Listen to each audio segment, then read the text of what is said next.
తర్వాత 3వ అధ్యాయం ఇక్కడ స్వామి యొక్క ఆవిర్భావ ఘట్టం చెప్తున్నాడు. అధ సర్వగుణోపేత కాల పరమశోభన యర్హేవ అజర జన్మర్క్షం శాంతర్క్షగ్రహతారకం. చక్కటి శ్లోకాలు, ముందర శ్లోకాలు చదివి తర్వాత తాత్పర్యం చెప్తాను. అధ సర్వగుణోపేత కాల పరమశోభన యర్హేవ అజరజన్మర్క్షం శాంతర్క్షగ్రహతారకం దిశ ప్రసేదు గగనం నిర్మలోడు గణోదయం మహీమంగళ భూయిష్ట పురగ్రామ రజాకర నజ్జ ప్రసన్న సలిల హృదా జలరుహశ్రియ ద్విజాలికుల సన్నాద స్తపకావనరాజయ వవౌ వాయు సుఖస్పర్శ పుణ్యగంధవః శుచి అగ్నయచ్చ ద్విజాతీనాం శాంతా సత్ర సమింధత మణాంశాసన్ ప్రసన్నాని సాధూనా సురద్రుహాం జాయమానే అజనే తస్మిన్ నేదుర్దుందుభయో దివి జగుః కిన్నర గంధర్వా తుష్టుః సిద్ధచారణాః విద్యాధర్యచ్చ అన్ననృతుః అప్సరోభిసమంతదా ముముచుర్మణయో దేవా సుమనాంసి ముదాన్విత మందం మందం జలధరా జగర్జురనుసాగరం నిశీధే తమ ఉద్భూతే జాయమానే జనార్దనః దేవక్యాం దేవరూపిణ్యాం విష్ణుః సర్వగుహాశయః ఆవిరాసిద్ యథా ప్రాచ్యాం దిశీందురివ పుష్కలః తమద్భుతం బాలకమంబుజేక్షణం చతుర్భుజం శంఖగదార్యుధాయుధం శ్రీవత్సలక్ష్మం గడశోభికౌస్తుభం పీతాంబరం సాంద్రపయోదసౌభగం మహార్హవైడూర్య కిరీట కుండల త్రిషా పరిష్వక్త సహస్రకుంతలం ఉద్దామ కాంచంగద కంకణాదిభి విరోచమానం వసుదేవ ఐక్షత అని స్వామి యొక్క ఆవిర్భావ ఘట్టాన్ని శీర్షకుల వారు అనుభవిస్తూ పరీక్షిత్తుకి అనుభవించేస్తారు. స్వామి యొక్క ఆవిర్భావం పరమాత్మ ఎటువంటి వాడు అధ సర్వగుణోపేత.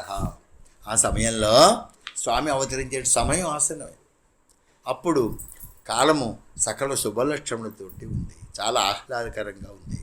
అది పుట్టుకలేనటువంటి బ్రహ్మగారు పుట్టినటువంటి నక్షత్రం, అదే రోహిణీ నక్షత్రం అనేటువంటిది అన్నమాట. ఈ గ్రహములన్నీ కూడా నక్షత్రాలు చక్కటి స్థితిలో ఉండేటువంటివి, దిక్కులన్నీ కూడా ప్రసన్నంగా ఉన్నాయి. ఆకాశం అంతా నక్షత్రములతోటి విలమల్లాడుతూ ఉండేటువంటిది. భూమి మీద ఉండేటువంటి పట్టణాలు, గ్రామాలు, గోకులాలు అన్నీ మంగళమయముగా ఉన్నాయి. అన్ని సంపదలతో తొలతూగుతుంది. పాడి పంటలతోటి చక్కగా ఉండేటువంటిది అన్నమాట. స్వామి ఆవిర్భవించే సమయంలో నదులన్నీ కూడా నిర్మలమైన జలములతో ప్రకాశిస్తుంది. సరస్సులో ఉండేటువంటి కమలములు, కలువలు అన్నీ కూడా బాగా విచ్చుకుని కళకళలాడుతుంది. వనముల్లో ఉండేటువంటి వృక్షములన్నీ కూడా చక్కని పుష్పములతో నిండి ఉన్నటువంటిది, పండ్ల గుత్తులతోటి కనువిందు చేస్తూ ఉండేటువంటిది. వాటి మీద ఉండేటువంటి పక్షులు చేయించి ఉండేటువంటి కలకలారావాలు చెవులకి ఇంపుగా ఉన్నాయి. 9 ఝంకారములు అనేటువంటివి ఉన్నాయి. వాయువు సుఖస్పర్శతో ఉంది. వాయువు సుగంధ భరితమై ఉండేటువంటిది అన్నమాట. తర్వాత నిర్మలంగా ఉండేటువంటిది.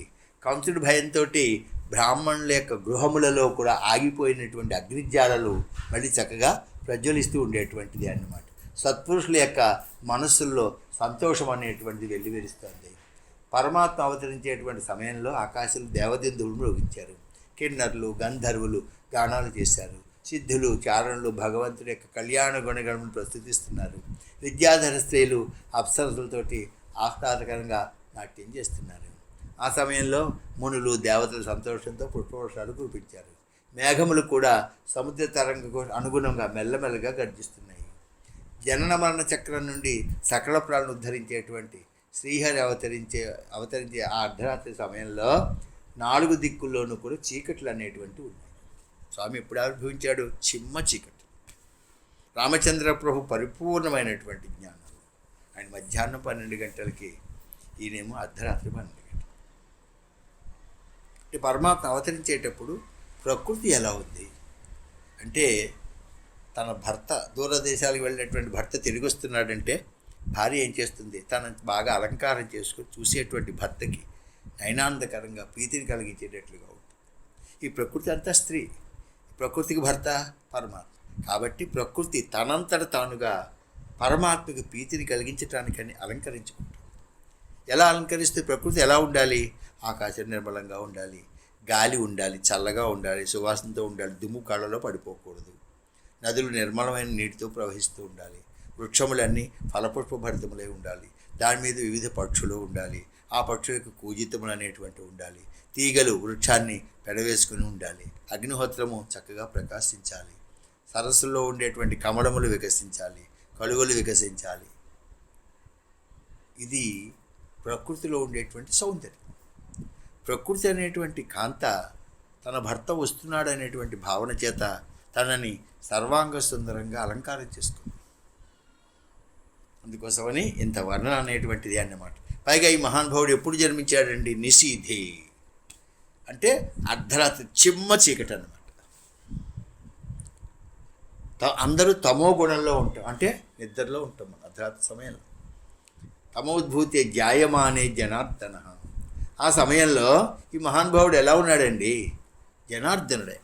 జనార్దనుడు అంటే దుర్మార్గులందరినీ శిక్షించేటువంటి వాడు, వాడిని ఇంకా అంతకన్నా నీచమైనటువంటి జన్మల్లోకి తోసేటువంటి వాడు. త్రస్యుత్రాత జనార్దన అని దొంగల బాయి నుండి రక్షించేటువంటి వాడు జనార్దనుడు. తర్వాత ఆ మహానుభావుడు ఆవిర్భవించాడు. ఎవరికి? దేవక్యాం దేవరూపిణి, సాక్షాత్తు దేవతా స్వరూపం. ఎవరైనా? విష్ణు సర్వగుహాశయ. అందరి హృదయాల్లోనూ ఉంటాడు ఆయన. కొత్తగా ఈవేళ ఎక్కడా లేడు, ఎప్పుడు అందరి హృదయాల్లోనూ ఉంటాడు. విష్ణు సర్వవ్యాపకుడైనటువంటి మహానుభావుడు అన్నమాట. ఎలాగండి? ప్రాచ్యాం దిశీంద్రివ పుష్కల. తూర్పు దిక్కులో చంద్రోదయం జరిగినట్లుగా దేవకి అనేటువంటి తూర్పు దిక్కు యందు కృష్ణుడు అనేటువంటి చంద్రుడు ఉదయించాడు. కాదండి, దేవకీదేవి అనేటువంటి తూర్పు దిక్కులో కృష్ణుడు అనేటువంటి సూర్యుడు ఉదయించాడు. తతో అఖిల జగత్పద్మ బోధాయ అచ్యుత భానున దేవకీ పూర్వసంధ్యాయం ఆవిర్భూతం మహాత్మన విష్ణు పురాణ శ్లోకం. అక్కడేమో సూర్యుడు అని చెప్పాడు, ఇక్కడేమో చంద్రుడు. అంటే రెండు. అందుకోసం నేను కృష్ణుడు కృష్ణ చంద్ర అనేటువంటి పేరుతో కూడా పిలుస్తూ ఉంటాం. పైగా మహానుభావుడు సూర్యుడు అంటే తేజస్సు కలిగినటువంటి, అంటే ఆయన తేజస్సుని ఎవరు చూడలేరు. కృష్ణుడు కదా, ఏం చెప్పాడు ఆయన? అది ఆదిత్య గదం తేజో జగద్భాసయతే అఖిలం. సూర్యులో తేజస్సు నాదని ఆయన చెప్తున్నాడు. సూర్య శాపి భవే సూర్యాగ్నేరగ్ని.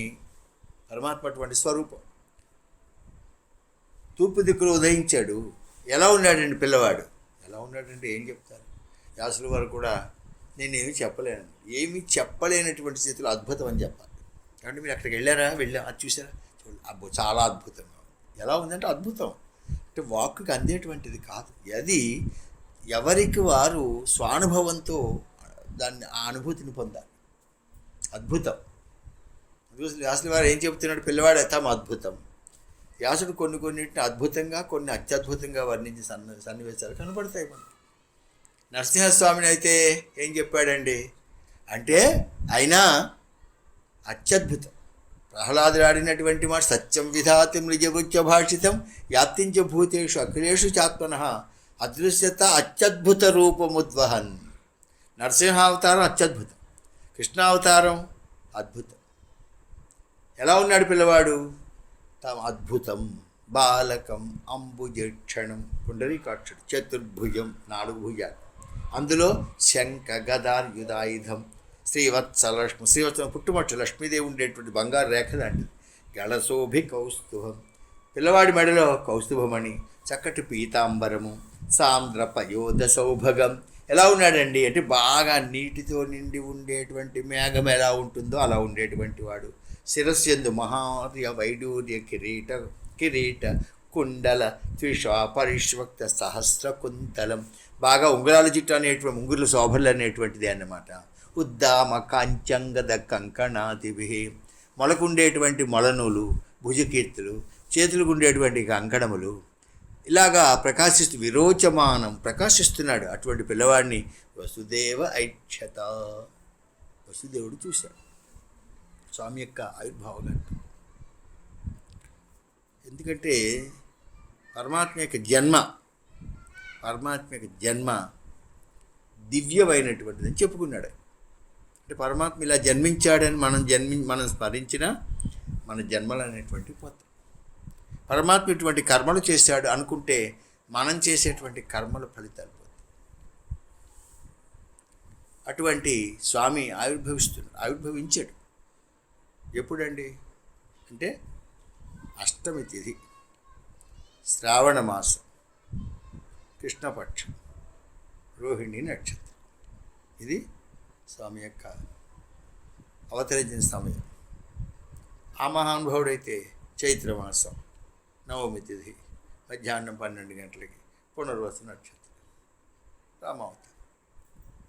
ఎందుకని కృష్ణావతారంలో ఒక ప్రత్యేకత ఉంది. కృష్ణం వందే జగద్గురు అంటే అజ్ఞానం అనేటువంటి చీకటిలో ఉండేటువంటి వారికి అందరికీ కూడా జ్ఞానం అనేటువంటి దీపాన్ని వెలిగించేటువంటి వాడు. కాబట్టి ఆయన జగద్గురు. ఏం చేశాడు ఆయన అంటే అర్జునుడికి ఉండేటువంటి అజ్ఞానం అనేటువంటి చీకటిని తొలగించాడు. నేను చంపను వెళ్ళిపోతానంటాడు కదా, అప్పుడు ఆయన ఏం చెప్పాడు? ఆయన బోధ ద్వారా అర్జునుడికి విషయాన్ని చెప్పి ఆయనలో ఉండేటువంటి అజ్ఞానం అని తొలగించాడు. ఈ బంధుప్రీతి అనేటువంటిది ఏదైతే ఉందో దాన్ని తొలగించినటువంటి వాడు అయ్యాడు. ఇంకేది ఏం చేశాడనమాట? ఆత్మజ్యోతి. కాబట్టి గీతాజ్యోతి అంటుంది. అంటే ఏం చేసింది ఆ జ్యోతి? మా జ్యోతి వెలిగితే చాలు, చీకటి పోతుంది. చీకటి పోవటానికి మనం ఏం ప్రయత్నం చేయక్కర్లేదు. దీపం వెలిగిస్తే చాలు, అది పోతుంది. అందుకోసం మహానుభావుడు అర్ధరాత్రి సమయంలో ఆవిర్భవించాడంటే అందరూ కూడా చీకటిలో ఉన్నారు. పైగా శ్రావణ మాసం, వర్ష ఋతువు. అంటే మనం ఈ సంసారంలో అజ్ఞానమైన చీకటిలో ఉండగా మనకి ఎప్పుడూ వర్షం కురుస్తూ ఉంటుంది. ఏమిటా వర్షం? బహుధా సంతత దుఃఖ వర్షిణి అంటారు యమునాచార్యుల వారు. వర్షాకాలంలో వర్షం కురుస్తుంది మేఘాలు, కానీ మన యొక్క ఈ హృదయం అనేటువంటి ఆకాశంలో ఎప్పుడు వర్షం కురుస్తుంది. ఏమిటంటే ఇది అజ్ఞానం అనేటువంటి మేఘంట. దాని నుండి వచ్చే వర్షం ఏమిటి? దుఃఖం. బాగా వర్షం పడితే, చీకటి పడితే దిక్కు తెలియదు. కృపయా మామవలోక్య అంటాడు స్వామి. నేను ఎక్కడికి వెళ్తున్నా నాకేం తెలియట్లేదు, నన్ను దయతోటి అనుగ్రహించమని యమునాచార్యులు వారు స్తోత్రరత్నంలో చెప్తారు. కృష్ణ పరమాత్మ అర్ధరాత్రి సమయంలో ఉదయించాడు. పైగా అష్టమి తిథి. ఎందుకని? మనం అంతా అష్టప్రకృతుల మధ్య ఉన్నాం. ఈ అష్టప్రకృతులే స్వామికి అష్టభార్య. ప్రకృతి 8 విధాలు. భూమి, ఆపహ, అనలహ, వాయు, ఖం, మనో, బుద్ధిరేవచ అహంకారం ఇది మే భిన్న ప్రకృతి అష్టధా. గీత. నా ప్రకృతి 8 విధాలు. పంచభూతములు, మనోబుద్ధి అహంకారములు 5. పంచభూతములు, మనోబుద్ధి అహంకారములు 8. ఇవి ప్రకృతి. అంచేత అష్టమి నాడు జన్మించాడు. ఈ అష్టప్రకృతులు పరమాత్మని ఆశ్రయించి ఉంటాయి. పైగా చంద్రోదయం అన్నాడు. దేవకి యొక్క గర్భం అనేటువంటి తూర్పు దిక్కు యందు చంద్రుడిగా అవతరించాడు అష్టమి నాడు. అష్టమి తిథికి గొప్పతనం ఉంది మిగిలిన తిథుల కన్నా.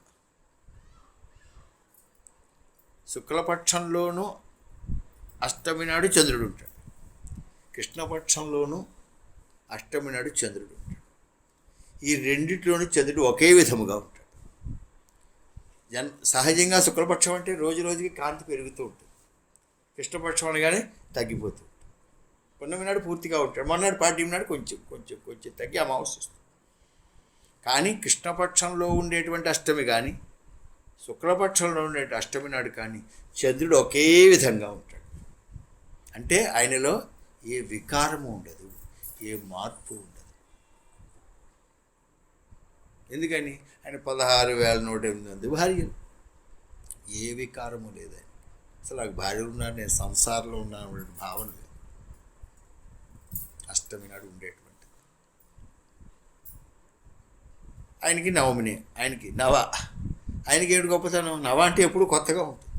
నవ అంటే 9 అని అర్థం, నవ అంటే కొత్తదని అర్థం. అంటే పరమాత్మ ఎప్పుడూ కూడా కొత్తగా ఉంటాడు. ఎన్ని మార్పులు చెందినా అసలు రూపంలో మార్పు ఉండదు.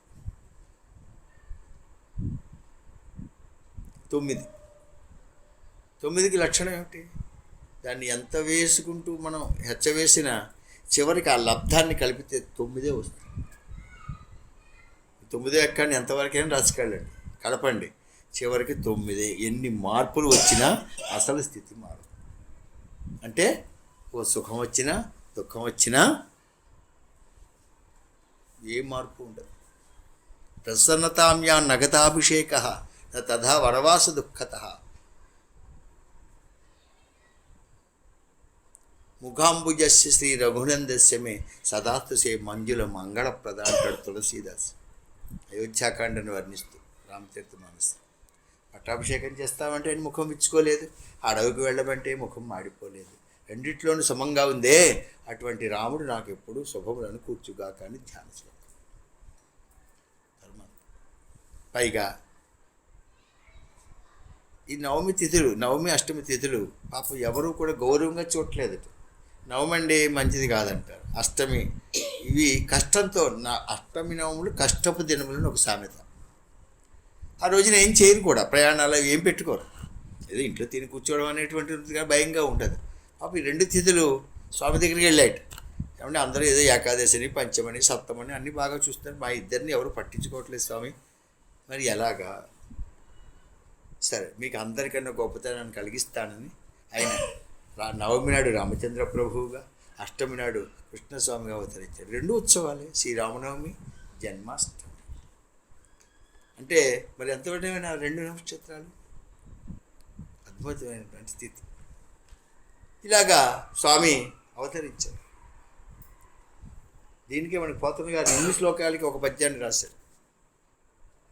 స్వచ్ఛంబులై పొంగె జలరాసులేడును గలఘోషణముల మేఘమ్ములురిమి గ్రహతారకలతోడ గగనంబు రాజిల్లె దిక్కులు మిక్కిలి తెలివి దాల్చే కమ్మని చల్లని గాలి మెల్లన వీచే హోమానలంబు చెన్నుంది వెలిగే కొలకులు కమలాలికములై సిరియొప్పే పవిమలతో ఎలై పారి నదులు వరపుర గ్రామ ఘోషయై వసుధయొప్పే విహగరవ పుష్పఫలముల వెలసె వనము అలరు సోనలు గురిసిరి అయ్యమరవరులు దేవదేవుని దేవకీ దేవి కనగా.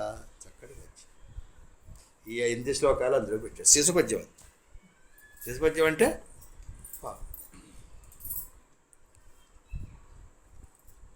12 వరుసలు ఉంటాయి శిశుపద్యం. అలాగా ఇవన్నిటికీ చక్కగా చెప్పినటువంటి మహానుభావుడు. ఎలా ఉన్నాడు స్వామి? చతుర్భుజ రూపుడు. ఎందుకంటే పరమాత్మ అనేక అవతారముల్లో జన్మించాడు. జన్మించినప్పుడు రామావతారములో ఆయన 2 భుజములతో ఆవిర్భవించాడు. చతుర్భుజ రూపంతో ఉన్నట్లుగా మనకు చెప్పలేదు. కానీ అధ్యాత్మ రామాయణము, రామచరిత మానస్సు చతుర్భుజంతో ఆవిర్భవించినట్లుగా చెప్తుంది. ఎందుకు చతుర్భుజాలు అంటే 4 దిక్కులు, 4 దిక్కులకి ఉండేటువంటి దిక్పాలకులు ఉన్నారే వాళ్ళే. అంటే ఆయన బాహువులు దిక్పాలకులందరికీ ఆశ్రయం. తర్వాత 4 పురుషార్థం, ధర్మార్థ కామమోక్షం. 4 ఆశ్రమములు, బ్రహ్మచర్య, గృహస్థ, వానప్రస్థ, సన్యాసాస్త్రం. భక్తులు 4, ఆర్తో జిజ్ఞాసు అర్థార్థి జ్ఞానీచ భరతర్షభ. 4 యుగములు, కృత, త్రేత, ద్వాపర, కలియుగం. పరమాత్మను పొందటానికి మార్గములు ధ్యాన, యజన, అర్చన, సంకీర్తన. ఇలాగా 4కి చాలా ఉన్నాయి. చతుర్భుజ రూపంతో ఆవిర్భవించినటువంటి వాడు, అందులో శంఖ, గదా, పద్మములు ధరించినటువంటి వాడు. అంటే పరమాత్మ వైకుంఠములో ఎటువంటి రూపముతో ఉంటాడో అదే రూపముతోటి ఈ ప్రకృతి మండలంలో కూడా ఆవిర్భవించాడు. ఎలాగా? బాలకు. అంటే చంటి పిల్లవాడికి ఏదైనా మనం చేస్తుంటారు అప్పుడప్పుడు, ఈ కృష్ణుడి వేషాలు వేయించడం, వినాయక చవితి పంచెలు కట్టించడం అని ఫోటోలు తీసుకుంటారు. ఎంత బాగుంటుందండి.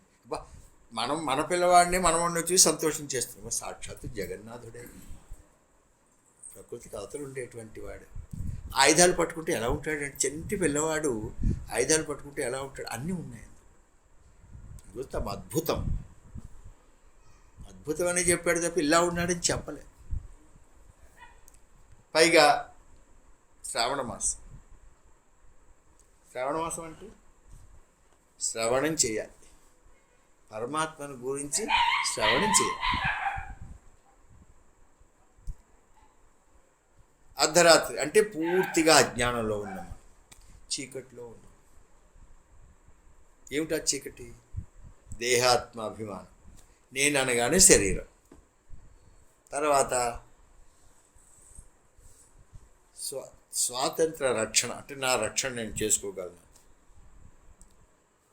వీళ్ళు బంధువులు, దీన్ని ఆభాస బంధు ప్రీతి అంటారు. వాళ్ళు చెప్తారు ఏదో సంబంధాలు కల్పించుకుంటూ ఉంటారు. నేను స్వతంత్రుణ్ణి, విషయాలు అనుభవించాలి. ఇవన్నీ చీకటి వల్ల కలిగేటువంటి లక్షణాలు మనలో. ఇంకోసారి పరిపూర్ణమైనటువంటి చీకటిలో స్వామి ఆవిర్భవిస్తున్నాడు. పైగా పీతాంబరధారి, మేఘంలో ఉండేటువంటి మహానుభావుడు, కిరీటము ఎన్నైతే ఉండాలో అలాగా ఈ ప్రకృతి మండలంలో అవతరించాడు. ఇది విశేషం. కృష్ణావతారం. వామనమూర్తి అవతరించాడు, మనకి ఎంతో స్కంధంలో చెప్పుకున్నాం. ఒక్కసారి ఆ రూపాన్ని చూపించి వెంటనే ఆయన ఉపనయన సంస్కారం తగినటువంటి శరీరాన్ని పొందాడు. ఎందుకని? అదితి ఏ వ్రతాన్ని ఆచరించినప్పుడు పరమాత్మ ఎటువంటి రూపంతో దర్శనమిచ్చాడో, నేను నీ కుమారుడిగా పుడతానని చెప్పాడు కదా, ఆ నమ్మకం కలిగించడానికి ఒక క్షణకాలం అలా ఉండి తర్వాత ఆయన ఉపనయన సంస్కారం తగినటువంటి శరీరాన్ని పొందాడు. రామచంద్ర ప్రభు అయితే సరే 2 భుజములతో జన్మించినట్టుగా వాల్మీకి చెప్తారు. ఇక్కడ 4 భుజములు, రాముడు 2 భుజాలతో ఉన్న 4 భుజములుగా దర్శించినటువంటి వారు. తమస పరమోధాత శంఖచక్ర గదాధర శ్రీవత్సవక్ష నిత్యశ్రీ అజేయ శాశ్వతోధ్రువ అంటుంది మండు. రాముడు అక్కడే ఉన్నాడు, కానీ ఆవిడ ఏం చెబుతోంది? చతుర్భుజ రూపంతో కనపడుతున్నాడు. అలా ఉంటుందా? ప్రీతి కలిగినటువంటి వారికి పరమాత్మ తన రూపాన్ని చూపిస్తాడు. ఆ రూపాన్ని చూడాలనేటువంటి ఆర్తి ఉండాలి, కోరిక చాలా మిక్కుటంగా ఉండాలి, దృఢంగా ఉండాలి. చతుర్భుజ రూపం పరమాత్మకి చాలా ఇష్టమైనటువంటి రూపం. ఎందుకు చూపించాడు అలాగా అంటే చతుర్భుజ రూపము ధ్యానానికి పనికొస్తుంది. ధ్యానదిష్టం చెప్తుంది దేవకి దేవు. ఎవరైనా సరే ఈ చతుర్భుజ రూపాన్ని ధ్యానం చేయాలి. ఎక్కడ చూసినా సత్యనారాయణమూర్తిగానే 4 భుజాలతో ఉన్నట్టుగానే కనపడుతూ ఉంటాడు, మనకు ఉండేటువంటిది అన్నమాట. సరే, మహానుభావుడు ఆవిర్భవించాడు. వసుదేవుడు చూశాడు. వసుదేవ ఐక్షత అంటే కన్నులకి సాఫల్యం చేకూరుతుంది. పరమాత్మ దర్శనానికి కళ్ళు. పరమేశ్వరుని చూడకపోతే కమలేసి చూడని కన్నులు కన్నులే తనుకుండే జాడ రంధ్రములు గాక. పోతన గారి భాగవతం సప్తమస్కం. పరమాత్మను చూడాలి. అటువంటి దర్శించినటువంటి వాడయ్యాడు మహానుభావుడు. నేత్రాలు బాగా వికసించాట. విస్మయో ఉత్ఫుల్ల విలోచనో హరిం. కళ్ళు అంతంత చేసి చూస్తున్నాడు. దర్శిస్తుండేటువంటి సమయంలో ఆ మహానుభావుడు గోవులను దానం చేయాలని గోదానం చేయాలి సంతానం కలిగినప్పుడు. తర్వాత స్నానం చేయాలి. సంతానం కలిగిందని తెలిసిన వెంటనే తండ్రి సచేల స్నానం అంటే ఏ వస్త్రాలతో కట్టుకున్నాడో దాంతో స్నానం చేయాలి. అది కూడా వాహిని స్నానం అంటే దూకి నీళ్ళల్లో స్నానం చేస్తే ఏమవుతుంటా, ఎన్ని నీటి తుంపర్లు పైకి లేస్తే ఆ వంశంలో అంతమంది ఉత్తమగతులు పొందుతారు. సంతానం. గోవులు దానం చేయాలి. ఏం చేస్తాడు? ఈయన తెరసాల్లో ఉన్నాడు. కేవలము సంకల్పం. తర్వాత మళ్ళీ దాన్ని 12 సంవత్సరాలు అయ్యాక దాన్ని తీర్చుకున్నాడు. కంసుడిని సంహరించిన తర్వాత వసుదేవుడు ఆ గోవులు దానం చేస్తాడు. ఆ గోవులు ఎవరివిట? యథార్థానికి వసుదేవుడివే. కంసుడు బలాత్కారంగా అపహరించాడు. కబ్జా లాంటిది అనమాట. అది కూడా చెప్తాడు మనకు అక్కడ ఉండేటువంటిది అన్నమాట. తర్వాత ఈ మహానుభావుడు చెప్తాడు పోతన గారు, సుతుగని దేవకి నడురేయి అతి శుభగతి తారలను గ్రహంబులు నుండను దితిసుత నిరాకరిష్ణు శితవదనాలంకరిష్ణు జిష్ణున్ విష్ణు. జిష్ణు ఆయన అంటే ఎక్కడికి వెళ్ళినా జయంతో వస్తాడు. విష్ణు సర్వవ్యాపకం.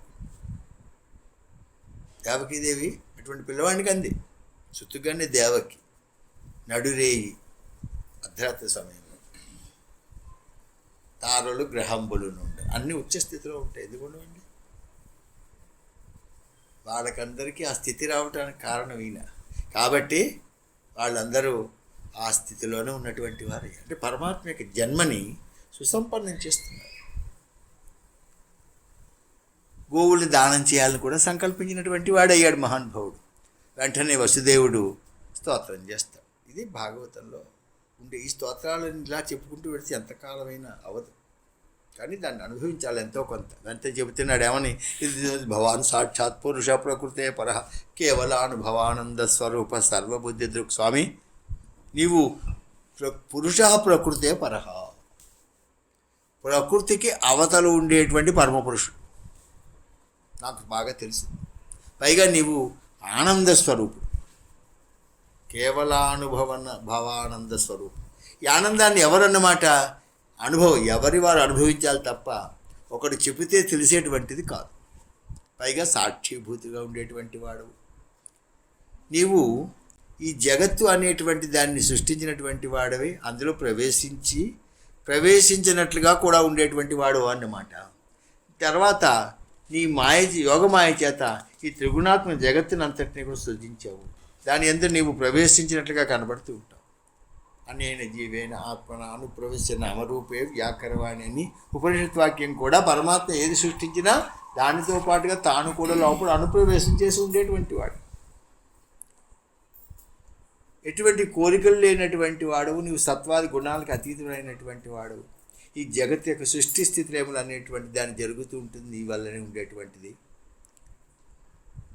తమస్య లోకస్ విభోరి రక్షు, నీవు ఈ భూమండలాన్ని రక్షించిన సంకల్పించిన వాడని చెప్పి దేవకి ఎందు అవతరించావయ్యా.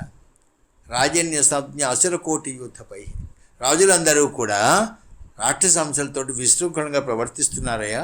నువ్వు వారిని అందరినీ సంహరిస్తావు. అయం త్వసభ అభ్యస్తవ జన్మనవు. స్వామి నువ్వు మా గృహములో జన్మించడం అనేటువంటిది చాలా ఆశ్చర్యాన్ని కలిగిస్తావు. కంసుడు చాలా దుష్టుడైనటువంటి వాడు. నీవు అవతరించిన విషయాన్ని తెలుసుకుని ఆయన ఆయుధాన్ని పట్టుకుని నిన్ను చంపడానికి వస్తూ ఉంటాడు అని వసుదేవుడు చేసి స్తోత్రం చేసి అధైన మాత్మజం వీక్ష మహాపురుష లక్షణం దేవకీతముపాధావత్ కంసాద్భీత శుచిస్మిత. తర్వాత దేవకీది అసాధారణమైనటువంటి లక్షణాలతో మహాపురుష లక్షణం ప్రకాశిస్తుంటే స్వామిని చూసి శ్రీమన్నారాయణుడని గ్రహించాడు. వెంటనే కంసుడు వల్ల భయం అనేటువంటిది ఉందని తెలుసున్నా పరమాత్మ జన్మించాడు కాబట్టి స్వచ్ఛమైన చిరునవ్వుతోటి స్తోత్రం చేస్తుంది. శుచిస్మిత తృణమంతటితో కృత్వ ప్రత్యువాచ శుచిస్మిత. రామాయణం సీతాదేవి ఇప్పుడు శుచిస్మిత అంటే ప్రశస్తమైనటువంటి చిరునవ్వు. శుచి అంటే లోపల ఇంకొక భావన లేకుండా ఉంది. చంటి పిల్లవాడు నవ్వితే ఎలా ఉంటుందండి? మనం నవ్వితే అలా ఉండదు, ఎందుకంటే లోపల ఏదో భావాలు ఉంటాయి. పైకి లేనిపోని నవ్వులు తెచ్చిపెట్టుకుంటూ ఉంటాం. చంటి పిల్లవాడు అలాగే నవ్వుతాడు. ఏం వాడిలో మాలిన్యమే ఉండదు. వాడికి పరవాడు నావాడు అనేటువంటి భేదం ఉండదు. మనమే వాటిని నేర్పి పెడుతుంటాం అన్నీ కూడా. ఆయన ఎప్పుడూ శుచిస్మిత ప్రసన్నమైనటువంటి చిరునవ్వుతూ ఉండేటువంటిది ఆయన శుచిస్మిత. ఆ మహానుభావుడు చెబుతూ నాయన నీ రూపం ఇటువంటిది అని ఎవ్వడూ కూడా చెప్పలేడు. ఇంద్రియాతీతమైనటువంటిది అన్నమాట. అందులో గుణములు లేనటువంటిది, వికారరహితమైనటువంటిది, వృద్ధిక్షేముడు అనేటువంటిది లేనటువంటిది, తర్వాత పంచతన్మాత్రలు అనేటువంటి లేనటువంటిది, పుణ్యపాపములు అనేటువంటి లేనటువంటిది, అవాంగ్మానస గోచరమైనటువంటిది. అటువంటి నీవే సకల ప్రాణులు యందు జ్యోతి స్వరూపంగా వెలుగుతూ ఉంటావయ్యా. వేదములన్నీ కూడా చెబుతూ ఉండేటువంటిది నీవు. ఈ సృష్టి అనేటువంటి అంతా కూడా ఉపసంహరింపబడిన తర్వాత ప్రళయకాల జన్మలలో ఆదిశేషుడి మీద ప్రవళించి ఉంటావు. కాబట్టి నీకు శేషుడు అనేటువంటి పేరుతో కూడా ఉండేటువంటిది. నీవు జగత్తును సృష్టించేటప్పుడు సత్వగుణంతో బ్రహ్మగారిగా ఉండి రజోగుణం స్వీకరించి సృష్టిని, తర్వాత సత్వగుణం అనేటువంటి దాన్ని స్వీకరించి విష్ణు రూపంలో జగత్తును రక్షించటము, తమోగుణం అనేటువంటి దాన్ని స్వీకరించి శంకరుడు అనేటువంటి పేరుతోటి ఈ జగత్తుని లయం వైపు తీసుకుపెడుతూ ఉండేటువంటి వాడు. లోకంలో పుట్టినటువంటి వాళ్ళందరూ కూడా జనన మరణ స్వరూపమైనటువంటి సంసారం సర్పానికి భయపడి అటు ఇటు తిరుగుతూ ఉంటారు. కానీ వాళ్ళకి ఎప్పుడైతే నీ పాదబద్ధములు ఆశ్రయిస్తారో అప్పుడు వాడు ప్రశాంతంగా గుండెల మీద చేసి పండుకుంటాడు. అంటే ఈ భయాన్ని తొలగించేటువంటిది నీ పాదపద్మం. భయానికి కూడా భయాన్ని కలిగించేటువంటి వాడు అని చెబుతూ, మహానుభావ, నీవు నాకు స్వామి ఇలా అవతరించిన కౌన్సిల్ వల్ల భయం అనేటువంటి కలుగుతుంది, నా మనసు శంకిస్తుంది. ఎందుకని? ఇది ప్రేమ అనేటువంటిది అన్నమాట. అంచేత నువ్వేం చేయాలి? ఉపసంహార విశ్వాత్మన్ అదో రూపాలౌకికం శంఖచక్ర గదా పద్మశ్రియాజుష్టం చతుర్భుజం. ఈ రూపాన్ని ఉపసంహరించుకో. చతుర్భుజ రూపం ఎటువంటిదండి ఇది అంటే ధ్యానదిష్ట్యం, ధ్యానానికి పనికొస్తుంది, ప్రధానంగా ఉండేటువంటిది అన్నమాట అని మహానుభావురాలు ప్రార్థించగానే, నీవు ప్రళయకాలంలో సకల జగత్తులని నీ బద్దలో ఉంచుకుంటావు. అటువంటి నీవు నా గర్భంలో ఎలా ఒదిగి ఉన్నావు, ఇది చాలా ఆశ్చర్యకరమైనటువంటి విషయం అనేటువంటిది అని మహానుభావుడు దేవకీదేవి స్తోత్రం చేస్తే స్వామి విన్నటువంటి వాడై, మీరు పూర్వజన్మలో కృష్ణి సుతపుడు అనేటువంటి బ్రాహ్మణ దంపతులు స్వయంభూమన్వంతరంలో మీరిద్దరూ కూడా మీరు చాలా నిర్మలంగా కలిగినటువంటి వారు. బ్రహ్మదేవుడు మేము ఇద్దరిని ప్రజాసృష్టికి ఆదేశించినటువంటి వాడయ్యాడు. మీరు చాలా ఇంద్రియ నిగ్రహంతో తపశ్చర్య చేశారు. ఎంతగా? దివ్యవర్ష సహస్రాణి ద్వాదశైవదాత్మన 12,000 దివ్య సంవత్సరాలు తపస్సు చేశారు. 12,000 దివ్య సంవత్సరాలు 12,000 ఇంటూ 3 అంచేత 12,000 దివ్య సంవత్సరముల పాటు తీవ్రమైనటువంటి తపస్సు అనేటువంటి దాన్ని చేశారమ్మా మీరిద్దరూ కూడాను ప్రశాంతంగాను. తర్వాత మీరు అన్నిటినీ సహించారు, వేడిని సహించారు, చల్లిని సహించారు, ఆకలి దప్పుల్ని, ఇవన్నిటిని కూడా జయించినటువంటి వారు అయ్యారు.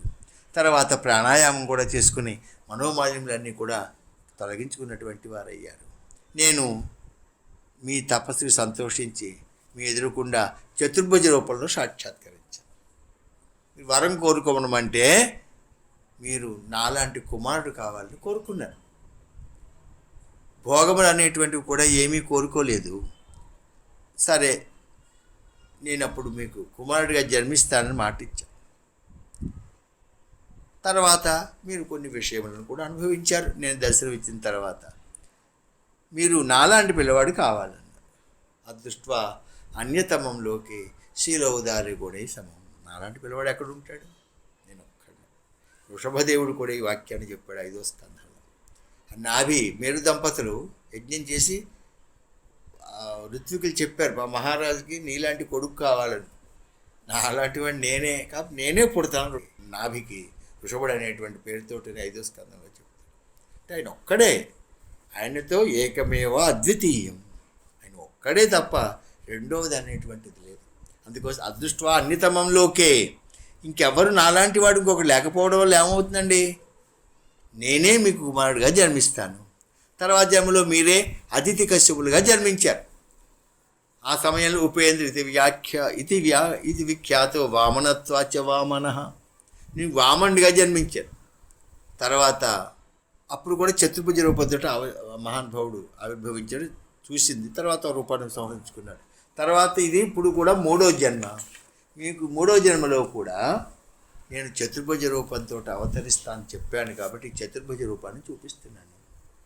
ఎందుకంటే నేను మామూలుగా జన్మిస్తే నేను ఆ పరమాత్మేనా అనేటువంటి అనుమానం వస్తుంది.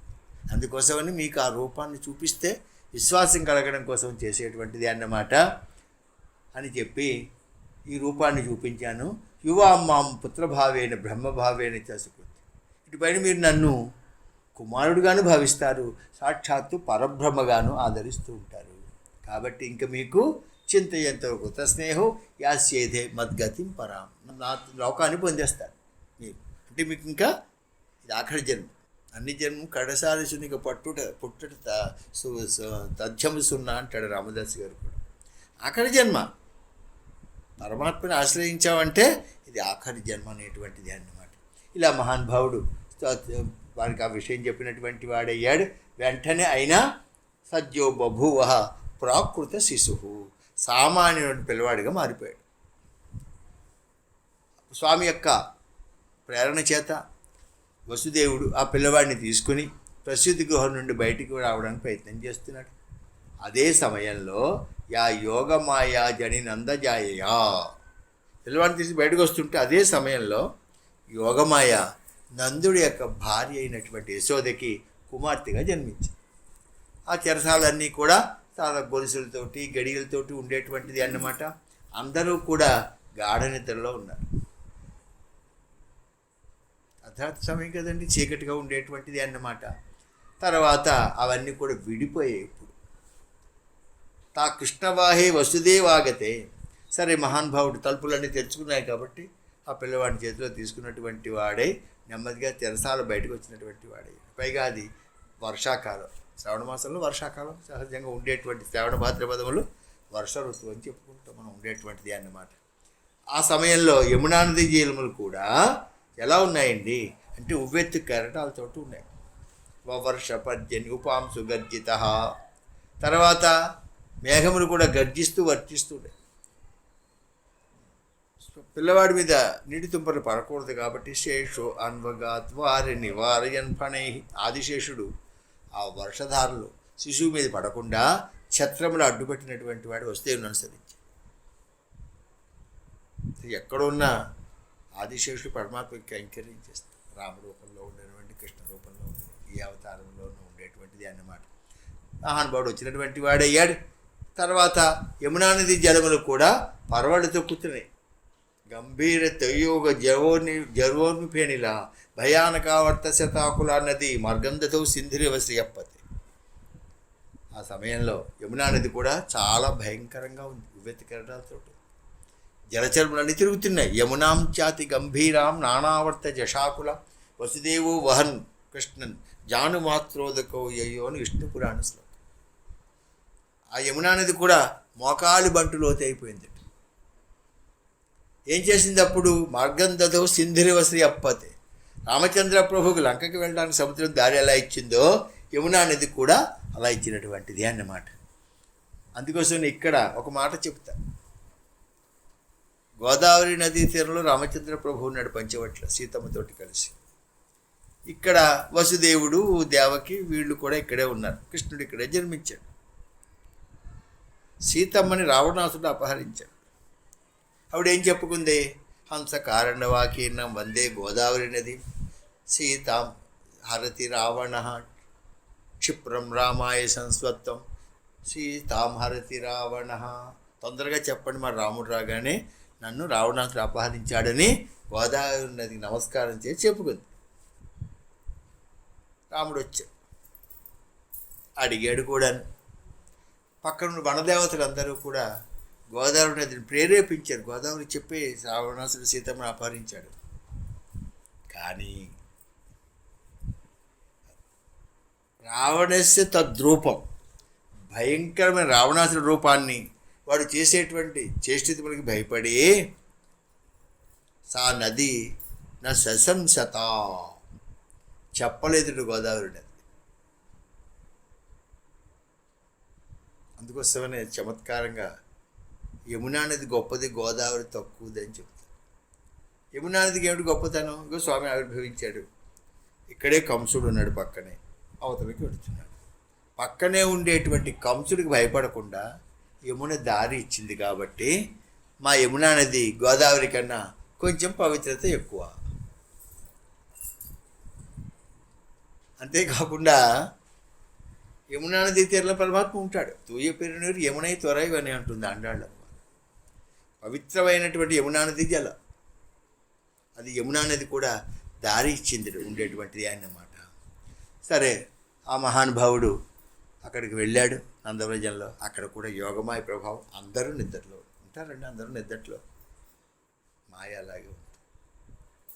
పెద్ద పెద్ద పెళ్ళిళ్ళు జరుగుతుంటే చూడండి, అప్పుడు ఆభరణాలు అయిపోతాయి. అంతమంది పెళ్లివారు ఉంటారు కదండి, ఆభరణాలు వెళ్ళిపోతే ఒక్కడికి కూడా తెలివి ఉండదా? మాయ అంతే. అందరూ అక్కడే పడుకున్నామండి అంటారు. ఏమిటి అక్కడే పడుకున్నా ఏమవుతుంది? మాయ అంటారు. రామచంద్ర ప్రభువు తమసా నదీ తీరానికి వచ్చాడు. అయోధ్యాకాండలో ఉండే విషయం. పాప అయోధ్య ప్రజలందరూ ఎంతో వచ్చేస్తున్నారు. వాళ్ళందరూ వృద్ధులు, తలకాయలు ఊగిపోతున్నట్టు వాళ్ళందరూ కూడా. వద్దన్నా వెళ్ళిపోతారు అప్పుడు వెనకాల. ఆ ఛత్రాలన్నీ తీసుకున్నారు. సో సాయంకాలం అయింది, తంస అనేది అడ్డొచ్చింది. సాయంకాలం ఎవరితో వాళ్ళు ఎత్తులు పెట్టుకుని రాళ్ళు తలకాయ పెట్టుకుని అలా పండుకోకుండా నిద్రపోయారు, నడిచొస్తున్నారు. రామచంద్ర లక్ష్మణ చూసావు, వీళ్ళు ఎంత వద్దన్నా మనతో వస్తున్నారు, మనతో వస్తే అడవిలో కష్టాలు అనుభవిస్తారు. అయితే ఏం చేయాలి, ఎలాగో అలా వీళ్ళని వెనక్కి పంపించేయాలి. ఎలా పంపిస్తాం? సుమంత్ర లే, రథం సిద్ధం చేయి, మనం హాయిగా వెళ్ళిపోదాం. వీళ్ళు నిద్దట్లో ఉన్నారు, తెల్లవారుగానే ఏమీ లేకపోతే వాళ్ళే వెనక్కి వెళ్ళిపోతారు కదా. ఇప్పుడు పిల్లలతోటి ఇప్పుడు కానీ పూర్వకాల తీర్థాలకి అది వెళ్ళేవారు ఆడవాళ్ళు. ఇద్దరు ముగ్గురు పిల్లలు ఉండే ఆ కాలంలో. ఒకడు నడిచేవాడు, ఒకడు చేయబట్టుకునేవాడు, ఒకడు నోట్లు పెట్టు. నడిచేవాడు ఏదైనా పోయి అల్లరి చేస్తే నేను రానంటే తల్లి అక్కడే వద్దు, వాడే వస్తాడులే. సంకలో ఉన్న పిల్లాన్ని విడిచిపెట్టి ఇంకా వాడికి రక్షణ లేదు, వాడే వస్తాడు. తినడానికి ఆకలిస్తే వాడే వస్తాడులే. బతిమాలకూడదు, ఎప్పుడు బతిమాలితే వాడు ఇంకా నెత్తెక్కుతాడు. తింటే తినలే అది మాని, అంతే, అప్పుడే దారికి వస్తాడు. అంచేత రాముడు ఈసారి వెళ్ళిపోయాడు. తెల్లవారింది వీళ్ళందరూ చీ పాడు నిద్ర ఎక్కడి నుంచి వచ్చిందో. రాముడు వెళ్ళిపోయాడు, అందరూ నిద్రపోయారు. వాడికి తెలియరాదా రథం కట్టినప్పుడు గుర్రాల చప్పుళ్ళు, అది యోగం. కృష్ణుడు బయటికి కనపడతాడు, రాముడు కనపడాడు. మాయ అంటే పరమాత్మతో వెళ్ళాలని కోరుకున్న రెండు అడ్డుపడుతుంటాయి మనకి. ఒకటి నిద్ర, రెండవది సంసారం అనేటువంటి నది, అజ్ఞానం అనేటువంటి నిద్ర. ఈ రెండు వచ్చి రాముడు వెళ్ళిపోయి ఉంటాడు. ఆయన ఎంత తత్వాలు ఉంటాయండి. ఇది కథలు అనుభవించచ్చు, కానీ అందులో విశేషాలను అనుభవిస్తే గొప్ప ఆనందం కలుగుతుంది. అందుకోసం మహానుభావుడు వెళ్ళిపోయారు. అక్కడికి వెళ్ళినటువంటి వాడు అయ్యాడు దేవక్యా సైన్యన్యస్ వసుదేవోదారిక. ఆ పిల్లవాడిని అక్కడ పెట్టేశారు. సూతం యశోదా సైన్యధాయ తత్ సుతాముపాదాయ పునర్గృహానగా. పిల్లవాడిని తీసుకెళ్ళి యశోదాదేవి పక్కలో పడుకోబెట్టాడు. అక్కడ పుట్టినటువంటి అమ్మాయిని తీసుకుని వచ్చేసాడు. వెంటనే వచ్చి ఆ అమ్మాయిని దేవకిదేవి పక్కన పడుకోబెట్టాడు. ప్రతిముచ్య పదో లోహమాస్తే పూర్వదా. ఇంతకు ముందర చేతులకు సంఖ్యలు ఉన్నాయి, కాళ్ళకి, అవన్నీ విడిపోయాయి పిల్లవాడిని తీసుకోగానే. ఇప్పుడు విడిపోయిన సంఖ్యలని తాను తగిలించుకున్నాడు. ఇంతకు ముందర కంసుడు వేశాడు, ఇప్పుడు దాన్ని తగిలించుకున్నాడు. అంటే ఇప్పుడు సంఖ్యలలో ఉన్న పరిపూర్ణమైన జ్ఞానం కలిగినటువంటి వాడయ్యాడు. అంటే కొంతమంది సంసారంలో ఎలా ఉంటారు అంటే కంసుడి చేత బంధింపబడినటువంటి వసుదేవుడిలాగా, తనంతట తానుగా తగిలించుకున్న సంఖ్యలు కలిగినటువంటి వసుదేవుడిలాగా ఉంటాడు. కంసుని బంధిస్తే ఏమైనా ఉంటుంది, ఆయన బంధిస్తే అక్కడే ఉంచేస్తాం మనం, అన్ని బంధాలే ఉంటాయి మనకి. కానీ ఎప్పుడైతే పరమాత్మ జ్ఞానం కలుగుతుందో ఈ బంధములన్నీ పోతాయి. పోయిన తర్వాత సంసారంలో ఉన్న ఇది బంధములలో ఉన్న ఈ బంధములు మనకి బంధకం కాదు. పరమాత్మ దర్శించాడు, సంఖ్యలో పరమాత్మను చూశాడు కాబట్టి ఇప్పుడు సంఖ్యలు వేసుకున్నా ఎలా ఉంటాడు ఆయన అంటే దేనితోటి సంబంధం లేకుండా సంఘం అనేటువంటిది పోతుంది. ముక్త సంఘం పోతుంది. ఆయన సంసారంలోనే ఉంటాడు, కానీ దేని యందు తగులు కోల్తనం ఉండదు. అంటే ఇది నాది అనేటువంటి భావన ఉండదు. అందుకోసం సంఖ్యలు తాను తగిలించుకున్నాడు ఇప్పుడు ఉండేటువంటిది అన్నమాట. యశోదా నందపత్ని జాతం పరమపుచ్చత న తల్లింగం పరిశ్రాంత నిద్రయ అపగత స్మృతి. యశోదాదేవికి పాపం అలసిపోయి ఉంది. సహజంగా ఆ సమయంలో స్త్రీకి ఏ విధమైనటువంటి స్మృతి ఉండదు. ఆవిడికి కానుపోయిందని తెలుసు, కానీ పుట్టింది మగ శిశువా ఆడ శిశువా అనేటువంటి విషయం తెలియదు. అందుకోసమే పిల్లల్ని మార్చేస్తుంటారు ఈ సమయాల్లో.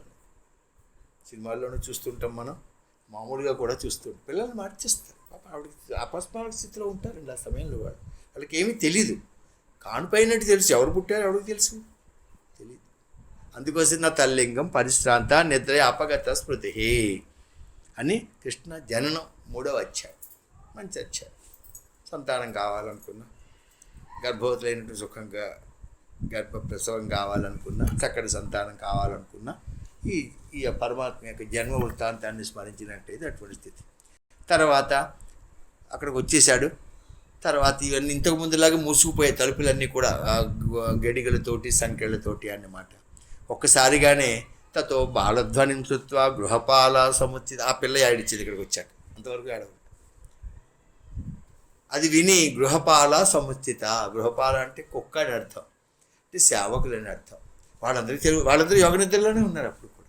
ఎప్పుడైతే పిల్ల ఏడ్చింది తెలివి వచ్చింది, గబగబ వాళ్ళు వెళ్ళినటువంటి వారే దేవికి కాన్పోయిందని చెప్పి ఆ చెక్కి భోజరాజాయ్ కసురుడు చెప్పారు. వాడు కూడా ఎదురు చూస్తున్నాడు, ఎప్పుడా పాప సైన్యం మీద లేచినటువంటి వాడే నా మృత్యువు పుట్టిందని చెప్పి తోర్ణం ప్రస్ఖలన్ ముక్త ఆయన నడుస్తుంటే అడుగులు తడబడుతున్నాయి.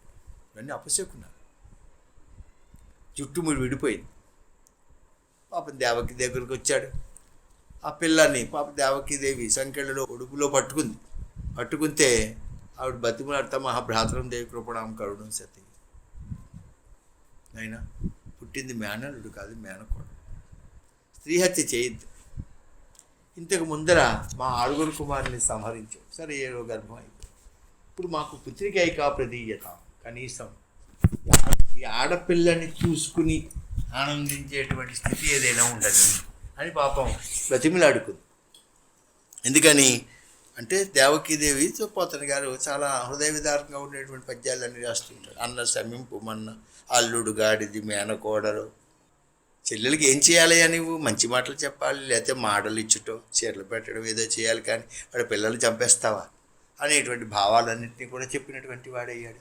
కానీ ఈ సంతానాన్ని ఒక్కదాన్ని దీనురాలను, ఎందుకంటే ఎంతోమంది సంతానాన్ని పోగొట్టుకున్నాను అని చెప్పినా ఆ పొత్తిళ్ళలో దాచుకునేటువంటి ఆ పిల్లని పాపం చూస్తూ ఉండగా కనికరం లేక దుర్మార్గుడు వెంటనే లాక్కున్నాడు. యాచితస్తాం వినిర్భత్య హస్తాదాచి ఇచ్చిదే చేత్తో లాక్కున్నటువంటి వాడై తాము గృహీత్వా చరణయో జాతమాత్రం స్వసుసుతాం అపోదయ చిలాపుష్టే స్వార్థో ఉన్మూలిత సౌహృద. స్వార్థము కలిగినటువంటి వాడు తనకి ముప్పు వాటిల్తుందని తెలిసినప్పుడు ఇంక ఎవ్వరితోటి సంబంధం చూడడండి. భార్య అయినా అంతే, కుమారులైనా అంతే, అన్నగారైనా తమ్ముడైనా తల్లిదండ్రులు, తన ఉనికికి ప్రమాదం వాటిల్తున్నప్పుడు ఎవ్వరికి కూడా ఏ బంధుత్వం అనేటువంటిది అడ్డుపడదు, స్వార్థం అనేటువంటిదే ఉంటుంది. అంచేత ఈ మహానుభావుడు స్వార్థం కలిగినటువంటి వాడు కాబట్టి ఆ పిల్లని ఏం చేశాడండి అంటే అక్కడే శిలాపుష్ట ఒక బండరాయి ఉంటే ఆ బండరాయి మీద 2 పాదములు పట్టుకుని ఇలా కొడతాడనమాట. దాంతో తలబద్దలవుతుంది. ఎలాగా కాలువలు ఉన్న చోట చాకళ్ళు బట్టలు ఉతుకుతుంటారు, బండరాళ్ళు వేసుకుని నీటిలో ముంచి ఇలా ఎయ్యర దెబ్బ అన్నట్లుగా వేస్తుంటారు. అలా అనమాట. దానితోటి పాపం ఆ పిల్ల ఏమైంది, అదృశ్యత అనుజ విష్ణు సాయుధ అష్టమహాభుజ. ఆవిడ ఎవరండి, అనుజ విష్ణు సోదరి, విష్ణువుకి చెల్లెలు. ఎందుకంటే స్వామి పుట్టిన తర్వాత కొంచెం సేపటిగా పుట్టింది. అందుకోసం విష్ణు పురాణం ఏం చెబుతుందంటే అష్టమి నాడు స్వామి పుట్టాడని, నవమి నాడు అమ్మవారు పుట్టిందని చెప్తుంది. అందుకోసం అష్టమి నవమి కూడా 2 పండుగలే, ఆ పక్కన ఈ పక్కన కూడా. ఉత్తరాయణంలో ఉండేటువంటివి, దక్షిణాయనంలో ఉండేటువంటివి, ఆశ్వయుజ మాసంలో ఉండేటువంటివి, ఇక్కడ చైత్రమాసంలో ఉండేటువంటివి. వెంటనే ఆవిడ సాయుధ అష్టమహాభుజ, 8 భుజములతోటి ఆకాశంలో నిలబడిపోయింది. సద్యో దేవి అంబరంగత, ఆకాశ మార్గానికి వెళ్ళిపోయింది. ఆవిడ ఎలా ఉంది, దివ్య సగంబరలే పరత్నాభరణ భూషిత ధనుస్సులేషు చర్మాసి శంఖచక్ర గదాధర సిద్ధచారణ గంధర్వై అప్సర కిన్నరోరగై ఉపాహృతో ఉరువలిభి సూయమానేదమబ్రవేత్. సిద్ధులు, చారులు, గంధర్వులు, అప్సరసలు, కిన్నర్లు అందరూ కూడా అనేక కానుకలు సమర్పించినటువంటి వారై ఆవిడని స్తోత్రం చేస్తున్నారు.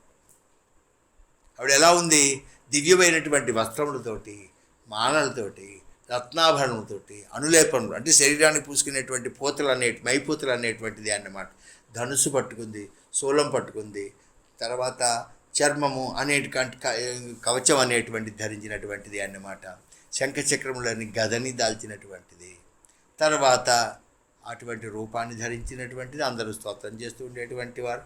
అప్పుడు ఆవిడ ఏం చెబుతోంది, కిమ్మయ్యా హతయా మందజాత, ఒరి నన్ను చంపడం వల్ల నీకేమి ప్రయోజనము, ఏమీ లేదు. ఎందుకంటే ఇంతకు పోనీకు ఆకాశవాణి పలికినటువంటి శత్రువు ఉన్నాడే, నిన్ను సంహరించడం కోసం అని చెప్పి ఇంకొక చోట జన్మించే ఉన్నాడు. కాబట్టి ఏ పాపము ఎరిగినటువంటి ఈ పసికందుల్ని చంపద్దు, చంపుట వ్యర్థము. హింసీ కృపణాన్ వృథా, వాళ్ళు ఎవరిని సంహరించు. ఇది ప్రభాషితం దేవి మాయా భగవతి భువి బహునామని కేచేషు బహునామ బభూవ. ఇలా చెప్పినటువంటిదే ఆ తల్లి భూతలంలో అనేక ప్రదేశాల్లో అనేక పేర్లతోటి అక్కడ వెలిసినటువంటిదే. వింధ్యాచల నివాసిని, కాశీలో విశాలాక్షి, ఉజ్జయినిలో మహంకాళి, ఇవన్నీ ఈ అమ్మవారి యొక్క రూపంలోనే వ్యాఖ్యాతలు అందరూ చెప్తారు. అనేక పేరుతో ప్రసిద్ధి చెందింది. సరే, వెంటనే కంసుడు చాలా ఆశ్చర్యాన్ని పొందినటువంటి వాడి దేవకి దేవుడిని బంధముక్తులు చేశాడు. చేసి నేను చాలా పాపాత్ముడిని, మీ పిల్లలందరినీ చంపేశాను, ఎందుకో తెలుసా, దైవము నిజం చెప్తుందని అనుకున్నా, కానీ దైవం కూడా అబద్ధం ఆడుతుంది నాకు ఇప్పుడు తెలుసు. దైవం అప్పి అనృతం భక్తి నా మర్చాయేవ కేవలం. దైవం కూడా అసత్యం మాట్లాడుతుందని తెలిసింది. నేను తెలిసినే మీ నా సొంత చెల్లెలైన నీ యొక్క సంతానాన్ని అంతటినీ కూడా నేను సంహరించాను.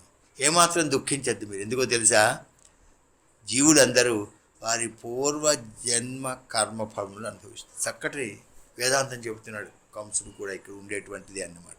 పైగా అందుకోసం అని చెప్పి ఒకే చోట కలిసి ఉండడం అనేటువంటిది ఎవరికి సంభవం కాదు. ఒక చోట కలిసి ఉండరు, ఉంటారా?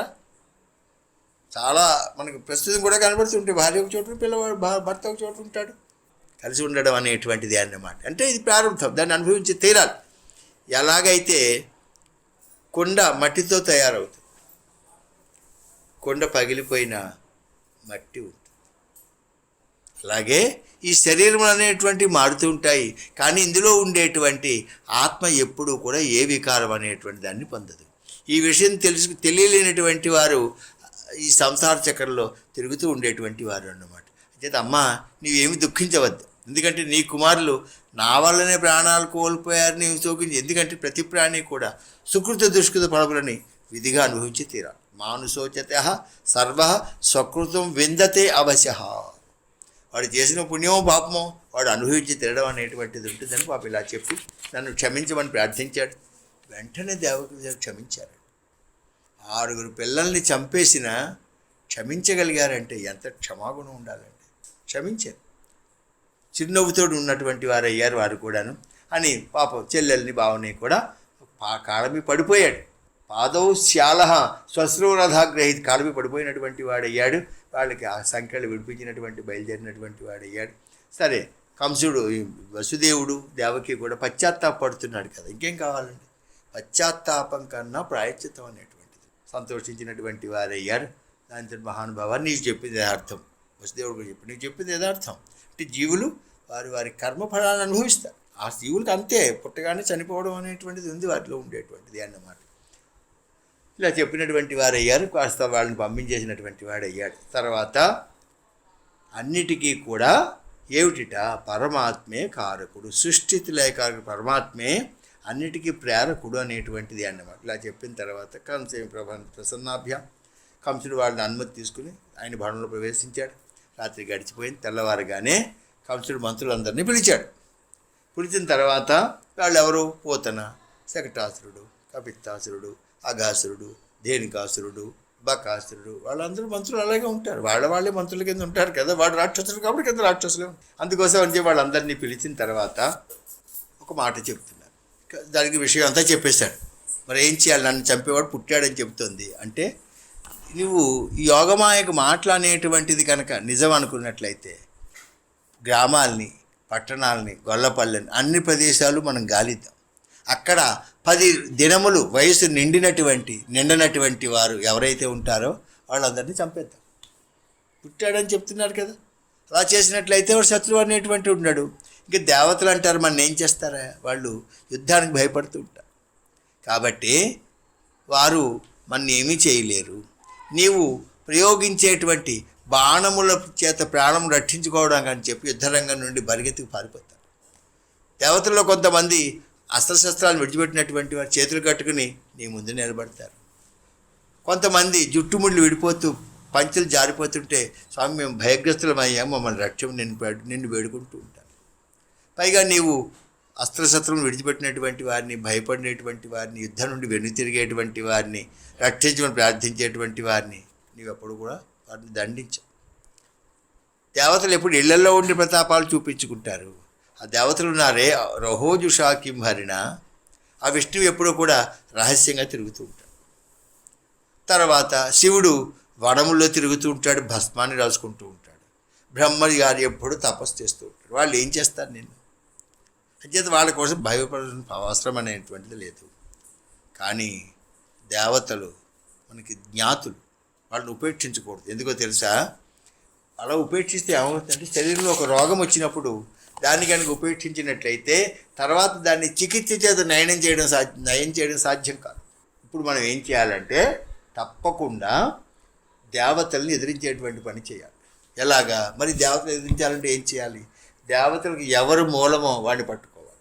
మూలం హి విష్ణుదేవానాం, దేవతలకు అందరికీ మూలము విష్ణువు.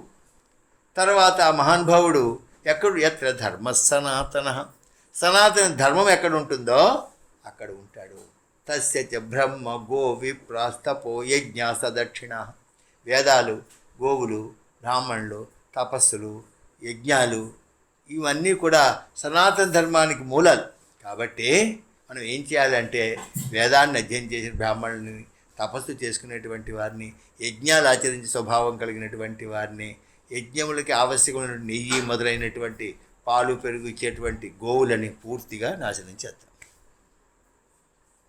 ఎందుకంటే విప్ర యావచ్చ వేదాచ్చ తపః సత్యం దమః శమః శ్రద్ధ దయా తితిక్షాచ కృతవచ్చ హరేస్తను. రాక్షసులు చెబుతున్నారండి విష్ణువు శరీరం ఏమిటి? విష్ణు శరీరం ఏమిటండి? బ్రాహ్మణులు, గోవులు, వేదములు, తపస్సు, సత్యము, మనోనిగ్రహము, ఇంద్రియ నిగ్రహము, శ్రద్ధ, దయాగుణము, ఓర్పు, యజ్ఞములు, ఇవి మహావిష్ణువు యొక్క శరీరం. అందుకోసమని చెప్పి శ్రీహరి యొక్క అంగములు కాబట్టి వాటిని నాశనం చేస్తే ఆయన కూడా అంతరిస్తాడు. ఎందుకో తెలుసా? తన్మూల దేవత, అసలు దేవతలకు ఎవరు కాదు, ఆయనే ప్రధానం. ఎవరెవరికి? స ఈశ్వర స చతుర్ముఖ, బ్రహ్మగారికి శంకరుడికి కానీ ఆయనే మూలమైనటువంటి వాడు, ఆయనే ఆధారం. కాబట్టి ఋషులను హింసిస్తే ఆయన్ని వధించడానికి తగినటువంటి ఉపాయము. ఇలా మంత్రులందరూ చెప్పినటువంటి వారయ్యారు. అప్పటి నుండి సత్పురుషులందరినీ హింసించేటువంటి పని అంతే రాక్షసులందరినీ కూడా 4 దిక్కులకి పంపినటువంటి వాడయ్యాడు. ఆయన భవనంలోకి వెళ్ళాడు. సహజంగానే రజోగుణం రాక్షసులు అనేటువంటి వారు, ఇంకా పైగా తమో గుణం కూడా ఉండేటువంటిది అన్నమాట. పైగా వాళ్ళందరూ కూడా మృత్యువు దగ్గర పడేటువంటి వారు కాబట్టి సత్పురుషులని ద్వేషిస్తున్నారు. సత్పురుషులను ద్వేషిస్తున్నామంటే అంతకంతకి మనం మృత్యువు దగ్గర పడుతుందని అర్థం. అటువంటి వాళ్ళు ద్వేషించిన వాళ్ళు ఏమవుతుంది? ఆయు శ్రియం యశో ధర్మం లోకాన ఆశిషేవచ హంతి శ్రేయాన్ సర్వాణి పుంసో మహదతిక్రమ.